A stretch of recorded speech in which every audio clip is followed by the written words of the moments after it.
Dengar, tips of the day, nak make sure that tudung you all terletak cantik dan muka you all nampak kemas. Okay. Make sure that anak tudung tu duduk elok kat tengah ni. Nampak? Baru muka kita jangan terlalu ke depan. Biar dia sini luas sikit. Nampak macam ni? Saya beritahu kat you. Bagian tu. Dan dia sini kemas. Tutup di bahagian sini. Dan kalau you all yang pakai tudung bawah atau selendang. Okay. Contohnya macam ni. You all pakai. Contohlah ni nak tunjuk. Nampak? Ni. Okay. Tengok. Bila dia berdagu. Nampak kemas. Nampak cantik. Nampak tak? Nampak? Nampak? Ni kadang-kadang aku tengok kan. Tak kemas elok. Pasal bukan tak kemas kerana tudung tu tak betul. Dia kalau you all beli anak tudung yang berdagu. Kalau tak cukup lebar bahagian ni. Dia akan terjuih ke belakang atau terjuih ke depan. Dia nampak tak kemas. Ni nampak tak tebal dia macam mana? Dia tebal dia elok.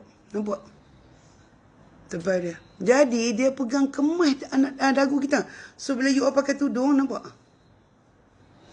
Cantik tak? Jangan cakap pasal saya. Saya memang sudah kalau cantik. Cantik is my second name. Tetapi nampak tak kemas you all pakai?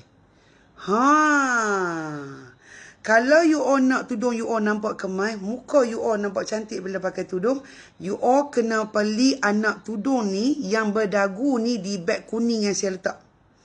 Kerana you all nampak. Pasal anak tudung berdagu, kalau dia potong dari sini, dia akan juih kita yang ni bahagian keluar. Yang ni dia potong dari sini. Nampak tak? Bila sini kemas muka kita. Tu tips of the day. Bila orang pakai hampa duk kata muka tu nampak runcing buat dagu ke tak?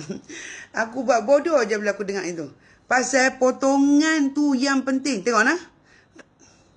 Ya. Nampak tak? Nampak tak dia terkeluar? Nampak tak? Tetapi tengoklah, pentingnya anak tudung berdagu yang kemas, yang potongan dia elok. You all tengoklah, tengok.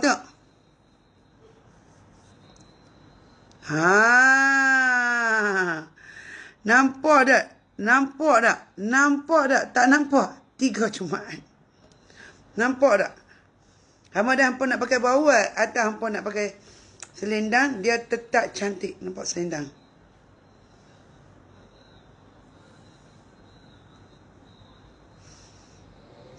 Nak pakai style Arab ke? Arab maklum kan? Nampak?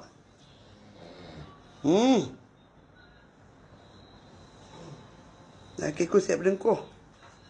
Dia tunggu bini dia buat live. Nampak? Nampak? Kemas. So, pentingnya pilih anak tudung. Hak potongan dia tu. Ni tak? Anak tudung.